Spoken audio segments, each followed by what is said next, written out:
Bagaimana kabar hari ini? Tentunya luar biasa ya. Harapan Mbak Mary semua tetap dalam keadaan sehat dan terus semangat dalam menjalani setiap hari-hari saat ini, meskipun keadaannya masih anak-anak masih belajar online ya. Kita tetap semangat. Dan mari anak-anak, kita mau bersama-sama berdevosi, kita mau bersama-sama mendengarkan sebagian kecil dari firman Tuhan. Kita akan berdoa terlebih dahulu. Lipat tangan, tutup mata, mari kita berdoa. Selamat pagi Tuhan Yesus, selamat pagi Bapa. Terima kasih Tuhan untuk kasih dan anugerah-Mu dalam hidup kami.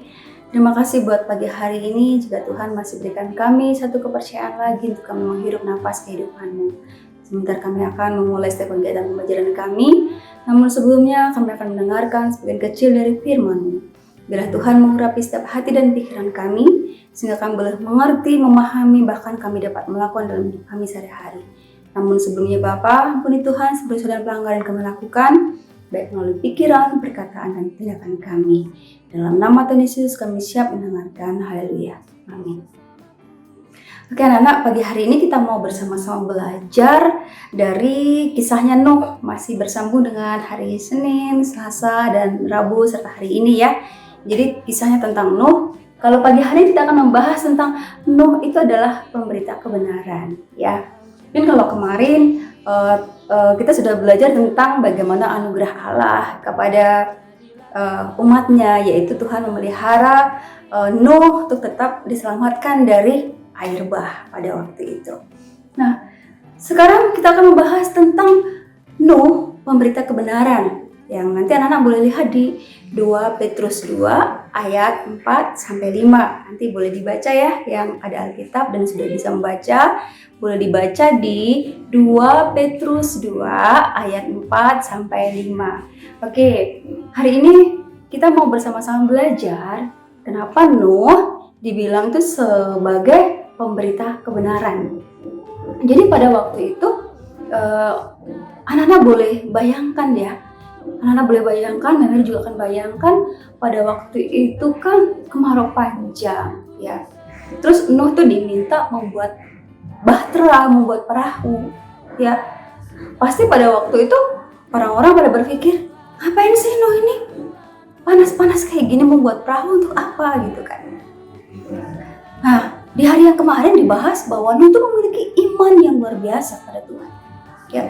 Jadi ketika dia memiliki iman yang luar biasa pada Tuhan, dia tetap taat dan melakukan apa yang Tuhan katakan kepadanya. Dia tetap tekun membuat perahu, dia tetap tekun buat bahtera, tidak peduli omongan orang apa terhadap dirinya, meskipun dia mungkin bisa saja mungkin dia dibilang gak waras ya, panas-panas buat perahu, panas-panas buat bahtera gitu kan, aneh ini orang gitu kan. Tapi dia tetap tekun mengerjakannya dengan terus taat kepada Tuhan, melakukan apa yang Tuhan firmankan kepadanya.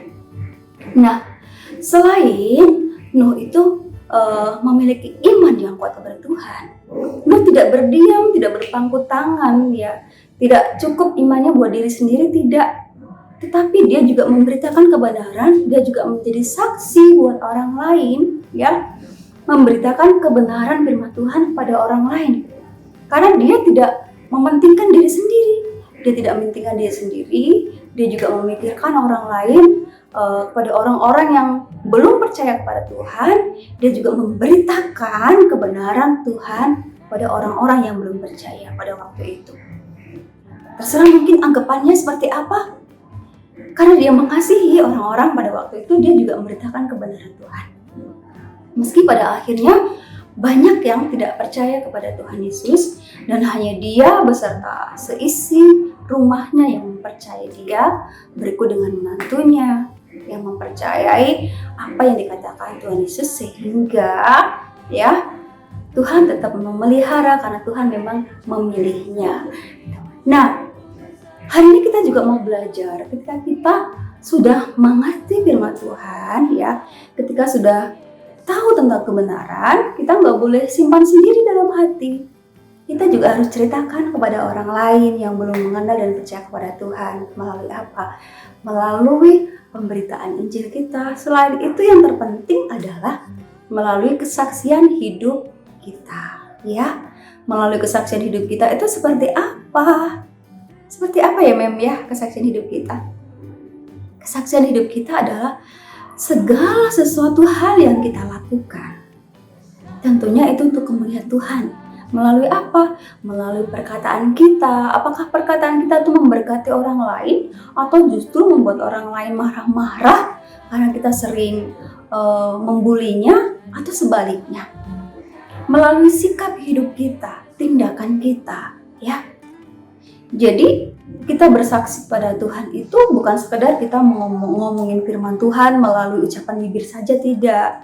Tetapi melalui apa yang kita lakukan itu adalah kesaksian bahwa ketika kita sudah mengenal Kristus, hidup kita juga seharusnya meneladani apa yang Tuhan Yesus contohkan kepada kita. Ya, dengan cara apa? Dengan cara mengasihi sesama.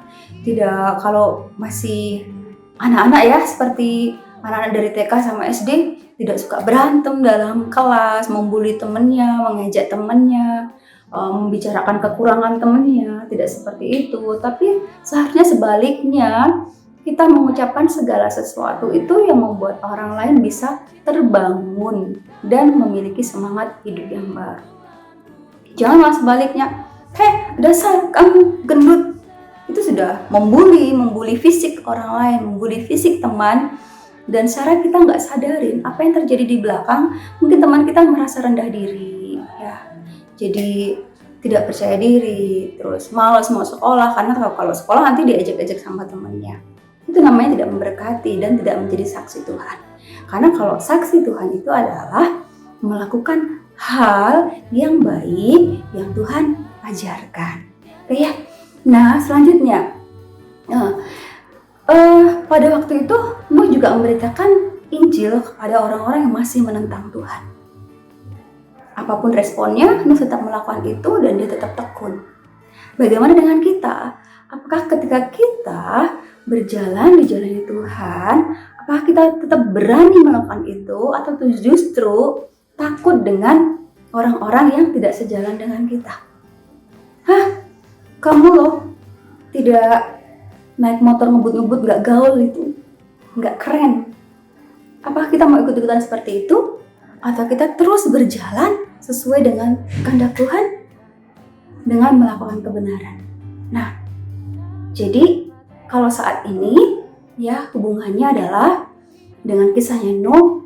Saat ini kita diajarkan tuh terus tekun percaya kepada Tuhan meskipun ya kita belum melihat secara langsung. Tapi kemarin dikatakan bahwa iman adalah dasar dari segala sesuatu, harapan kita ya, dan bukti dari segala sesuatu yang tidak terlihat. Jadi meskipun kita tidak melihat, kita harus percaya kepada Tuhan. Karena janji Tuhan adalah iya dan amin. Tuhan sudah memberikan kita keselamatan. Ketika kita sudah ditebus dosa kita dan diberikan keselamatan, tentunya kita akan mengerjakan keselamatan itu dengan melakukan hal yang menyenangkan hati Tuhan. Oke. Mari kita berdoa, tundukkan kepala, lipat tangan, mari kita berdoa. Terima kasih Tuhan Yesus buat firman pada pagi hari ini. Ajari kami untuk terus tekun dan taat serta setia kepadamu ya Bapa. Supaya hidup kami terus Engkau layakkan dan boleh berkenan di hadapan-Mu ya Bapa. Ampuni Tuhan setiap dosa dan pelanggaran yang kami lakukan, baik melalui setiap pikiran kami, tutur kata kami yang tidak berkenan di hadapan-Mu, terlebih tindakan kami yang seringkali menyakiti hati orang lain. Biarlah Engkau yang mengampuni ya Bapa. Kami serahkan setiap kegiatan pembelajaran kami di sepanjang hari dalam tangan kuasa-Mu. Kami berdoa untuk anak-anak kami. Kami juga berdoa untuk para wali murid. Biarlah Tuhan berikan mereka kesehatan, kekuatan, sukacita dan semangat yang baru setiap hari. Biarlah Tuhan juga memberkati setiap usaha dan pekerjaan para wali murid ya Bapa. Terima kasih Tuhan Yesus, kami serahkan seluruh aktivitas kami sepanjang hari dalam kuasa-Mu. Dalam nama Tuhan Yesus kami bersyukur dan berdoa. Haleluya. Amin. Amin. Tuhan Yesus memberkati. Kaulah sukacitaku,